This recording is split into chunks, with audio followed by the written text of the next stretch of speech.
ગાંધીનગરમાં આજે કેબિનેટની બેઠક મળશે। રાજ્યમાં પીવાના અને સિંચાઈના પાણી વિતરણ અંગે સમીક્ષા કરાશે।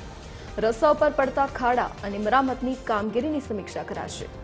ચોમાસામાં નીચાણવાળા વિસ્તારોમાં જળભરાવ અને પુનઃસ્થાપનને લઈને ચર્ચા કરાશે। રાજ્યમાં જર્જરિત પુલોના સમારકામની કામગીરીની પણ સમીક્ષા કરાશે। ચોમાસામાં વિવિધ વિભાગોની સજ્જતા અંગે ચર્ચા વિચારણા કરાશે। વધુ જાણકારી સાથે associate editor Sonal Anadkat phone line પર જોડાઈ ગયા છે। જી સોનલ, આજે કેબિનેટની બેઠક મળવાની છે, કયા મુદ્દાઓ પર ચર્ચા થવાની સંભાવના?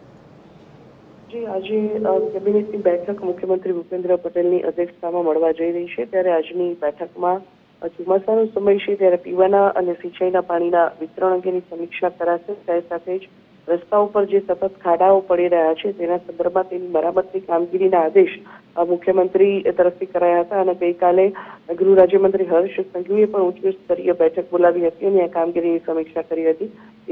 એ જે સમીક્ષા છે ખાડાઓની મરામતની તે પણ કરવામાં આવશે આજની બેઠકમાં। સાથે જ ચોમાસામાં જે નીચાણવાળા વિસ્તારોમાં જળભરાવ થાય છે ત્યારે ત્યાં બચાવ કામગીરી અને સ્થળાંતર કઈ રીતે કરવું તે સંદર્ભની જે ચર્ચા છે તે પણ કરવામાં આવશે।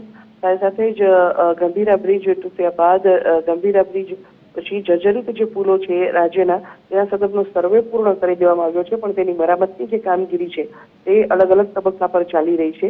એ કામગીરી કયા તબક્કા પર પહોંચી છે અને હજુ કેટલું કામ બાકી છે તે સંદર્ભની જે સમીક્ષા છે તે પણ આજની બેઠકમાં કરવામાં આવશે। આ ઉપરાંત ચોમાસામાં જ્યારે વિવિધ વિભાગો છે, એનડીઆરએફની ટીમ હોય કે પછી ડિઝાસ્ટર મેનેજમેન્ટ હોય, અલગ અલગ વિભાગો જે છે તેમની બચાવ કામગીરી સહિતની જે સજ્જતા છે એ કયા પ્રકારની છે તે સંદર્ભની પણ જે સમીક્ષા છે ચર્ચા છે તે આજની બેઠકમાં કરવામાં આવશે। જી સોનલ, વિગત બદલ આપનો આભાર।